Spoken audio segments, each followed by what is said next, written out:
Este é o início de uma série para descrever o básico de álgebra linear e alguns de seus usos. Por mais que possa não parecer, estamos imersos num mundo no qual temos contato com produtos e dispositivos cujo funcionamento ou criação é totalmente baseado em aplicações de álgebra linear, como, por exemplo, computação gráfica, para gerar gráficos como esse, ou então, na área da robótica, para a criação e construção de carros, e entre outros produtos. Então vamos começar a nossa jornada com o básico da álgebra linear, que são pontos, retas e medidas. O começo. Tudo começa num espaço vazio, como uma estrada abaixo, onde não há nada. Podemos criar nele um elemento que não ocupa espaço. Essa representação, chamada ponto, normalmente representado por uma letra do alfabeto latino, maiúsculo. Podemos chamá-lo de A. Aqui está o ponto A. Esses diagramas interativos serão disponibilizados no site na descrição. Podemos adicionar outro ponto, chamado B. Adicionando inúmeros outros pontos entre A e B, temos o que podemos chamar de segmento de reta, representado como AB com um traço acima. Aqui vemos esse segmento de reta, com inúmeros pontos entre A e B. Se adicionarmos outros inúmeros pontos, além de um desses pontos, por exemplo B, de modo que não haja um ponto final para esse lado, temos o que se chama de semirreta, indicado pelas letras A e B do segmento, mas em vez de um traço, temos uma seta indicando para onde que cresce essa semirreta. Aqui vemos a semirreta AB, que não possui fim para o lado além de B.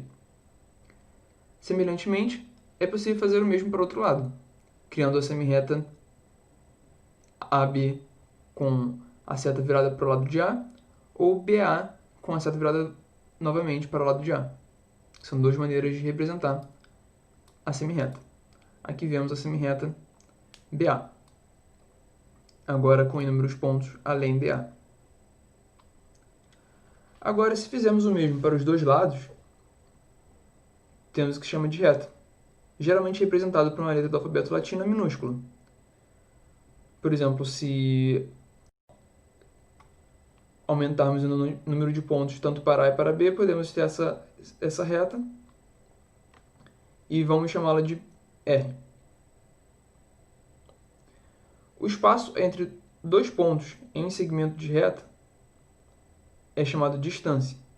E para medir distâncias é necessária uma base de comparação, ou seja, uma outra distância. Medindo segmentos.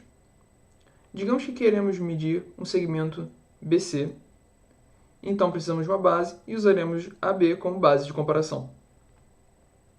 É possível perceber que a distância de A e B é a mesma entre B e C, como indica aqui no diagrama.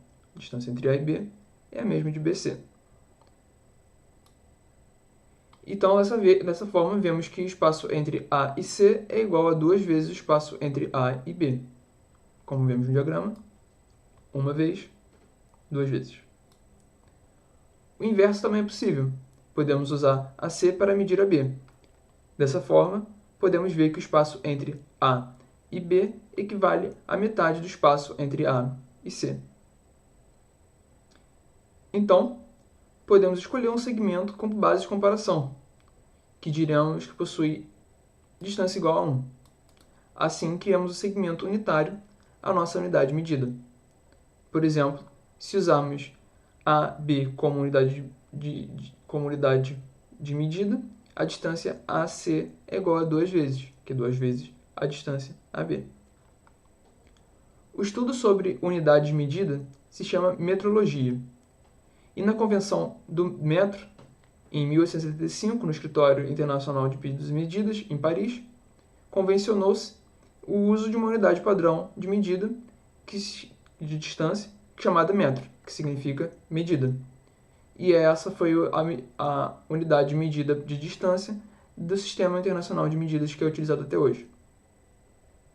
Então, quando você pega uma régua ou uma trena para medir o tamanho de uma mesa, você está usando alguns conceitos de álgebra e metrologia, comparando a distância entre dois pontos na mesa, que formam um segmento de reta, com outro segmento de reta indicado pelas marcações na régua. Na próxima vez, veremos outros elementos básicos e o que podemos fazer com eles. Até!